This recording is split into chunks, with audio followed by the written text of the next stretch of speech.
Hi, friends. It's Deanna Willison from Our Blooming Catholic Life. I've got a few books to review. I thought I came across this one that was still in plastic seal. I don't know if I bought it. It was gifted to me. I don't know where it came from. It's still wrapped up in the plastic. And then I was like, well, this is an apologetics book. Do I have other apologetics books? I do. I have more than these, but I went and grabbed some. So we're going to spend some time looking at these. And why? I often, I've read most of these. I've taught from them. I watch the catechism. I watch the Council of Trent all the time. That's a pun on words. Counsel, the Council of Trent. It's Trent Horn from Catholic Answers. Because I learn a lot about my faith by people asking questions about it. Sorry, the neighbor kids are walking by right now. So cute. Hi, Obi-Wan. So this is the first book. It was wrapped up in plastic still, answering the new atheism, dismantling Dawkins' case against God, and it's by Scott Hahn and Benjamin Wiker. Now, when I'm going to start this book, I'm going to tell you my best answers to the new atheism, because they love to argue. The best thing I've ever found is just to be loving and to live a good Christian life by example. That's what's going to make the difference. But let's see. This book has a lot of praises in the beginning. It is published by Emmaus Road Publishing. And it is from 2008. So it's a little older, but not horribly old. They used the 1994 English translation of the Catechism of the Catholic Church. It is dedicated to Anthony Flew, author of There Is a God, How the World's Most Notorious Atheist Changed His Mind in 2007. Oh, so he wrote his book in 2007, and this was a response in 2008. That's pretty quick. There are some acknowledgments, which are mainly to their family, which are nice, in the St. Paul Center. How is the table of contents laid out? This is pretty clear. Not only in that you're going to be able to find things easily, like the chapters are numbered with the numerals, which I love, instead of the words. It gives you really the point. And then you have the ... dots taking you over the page number. So if somebody says something like, can you prove that God exists? Oh, can God's existence be demonstrated? It's on page 75. What about if they talk about morality or Pride and Prejudice? The topics are here. They could probably be done a little differently, but this is really to get you into Dawkins. So if you've already read Dawkins, maybe the layout here makes a little bit more sense. Because like it's Dawkins' God, and it says he thinks it's chance. And then Pride and Prejudice. So what's that referring to? I don't know. We're going to have to get in. So I kind of wanted this to be like questions that people say or points that people make, attacks on the church, and then here's the answer. But it doesn't look like it's that kind of book. You can get to some of it, but not all of it. The introduction is why argue with an atheist, which unfortunately is what I have found. It normally ends up being an argument. So let's see. We live at a point in history where atheism is shoving its way into the public square and noisily declaring the need to remove religion. A cadre of militant unbelievers calling themselves the Four Horsemen, Richard Dawkins, Sam Harris, Christopher Hitchens, and Daniel Dennett, have assumed the leadership of a growing Anglo-American movement, releasing volley after volley of bestsellers and DVDs into the Christian culture. Gone are the days of polite atheism. Christianity is under attack.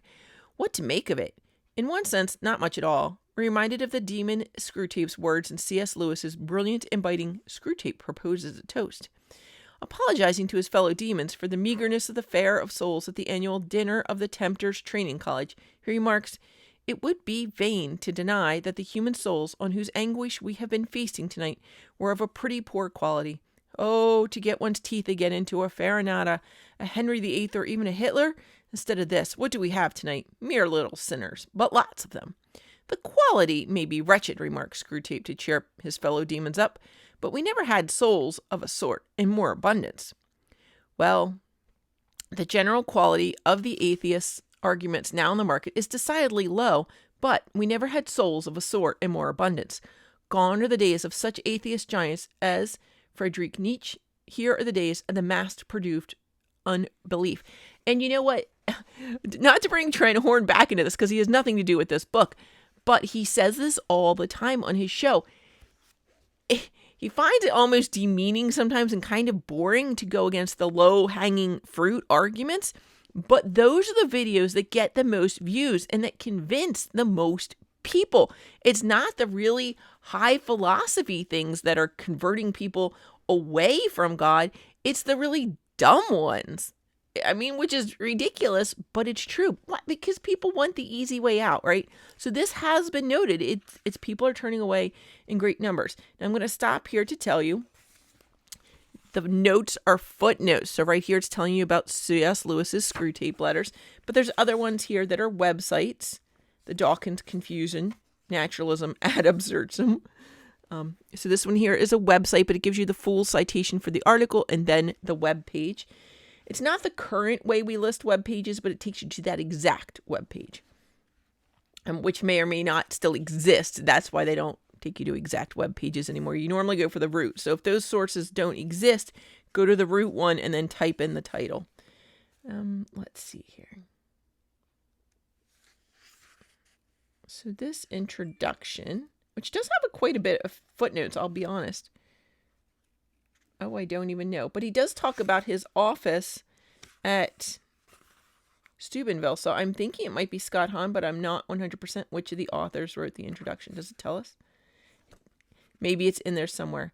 I just wanted to go a little bit because I wanted to show you more how the rest of the book is laid out. So when it's a chapter, new chapter, it's just listed like that. But I think this big gap in space is going to be your key here. Some things are broken down into little bits of charts, so it's going to make it easy to read. The paper is rather white, so that is helpful.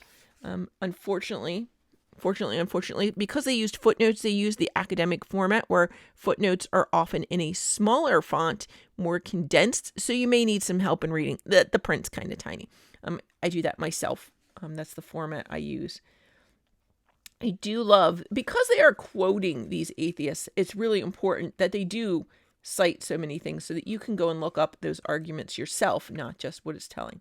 Again, yeah, so this big gap is what's going to tell you that there's a new chapter there. Pretty easy to see that there's a new chapter. Anything else? Again, there's lots of little breakouts. They could be, I think they're mainly just block quotes, but they're done nicely instead of just the smaller print. They have those lines around them, so you're really drawn and you can see that. I don't know if there's any other real charts in here. No, and there's no like glossary at the end or any index or anything. Oh, an index might have been super helpful in this. I could see that. Then if you're talking with an atheist and you need to look something up quick, having the index in the back might have been super helpful. Let's see here. Let's just grab. I think we should start at the beginning of a chapter. I don't want to have something completely out of context, because for many of us, this would be a new subject. So let's look a little bit at chapter 2, Pride and Prejudice, because I was curious what that was about. What does it take to beat 1,000,000,000 to 1 odds? In the last chapter, we have witnesses Dawkins' nearly unfathomable faith and chance. We submit that this faith distorts his judgment of most important scientific issues and questions that pertain to the existence of God. Dawkins would rather believe in anything than be induced by reason to admit that there is a good scientific case to be made for the existence of an intelligent cause of nature. He will grasp at any materialist miracle as long as it is not a real spiritual miracle. But in doing so, as we shall see, he violates our quite reasonable maxim. No event that is more miraculous than the miracle that it seeks to discredit can be used as an explanation to deny that a miracle actually occurred. What? Maybe that was introduced in the last one. Let's look at that again. No event that is more miraculous than the miracle that it seeks to discredit can be used as an explanation to deny that a miracle actually occurred. Okay, that's hysterical. That is hysterical. I love it. Dawkins' main area of expertise is evolutionary biology, and he believes that natural selection can do anything once it gets going. That is, once there is in place some kind of a living being, no matter how simple, that can copy and pass on its storehouse of DNA. Once the vital ingredient, this is a quote, some kind of genetic molecule is in place, true Darwinism, natural selection, can follow, and complex life emerges as the eventual consequence. That is from Richard Dawkins' The God Delusion. Whether such unblinking confidence in the powers of Darwinian natural selection is warranted or not, we may leave it to the side at this point. First things first, even Dawkins admits that getting to the point where evolution can take off is no easy matter.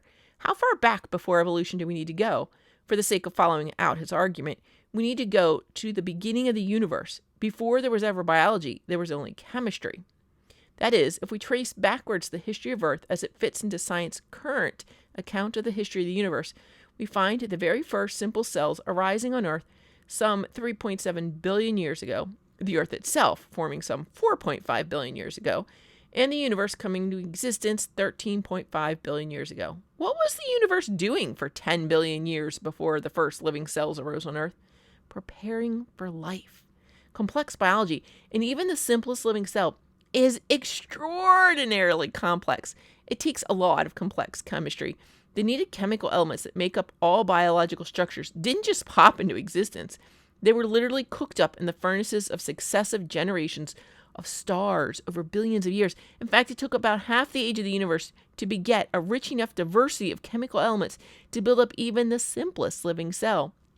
But of course, merely having the needed elements doesn't mean a cell automatically pops into existence, any more than having a load of bricks, lumber, glass, and shingles results in them leaping together to automatically create a house. A necessary condition is not a sufficient condition. Interesting. I do find it's going to go on. Of course, I'm finding this accessible. Now, disclaimer from my former students. I am a bit of a nerd, but I'm not finding this talk super nerdy.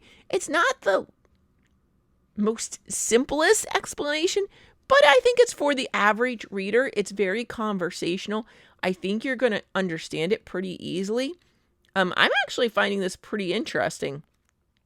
I'm reading the study guide for A Story of a Soul, and that is very interesting as well. But this is going to have to go into the rotation.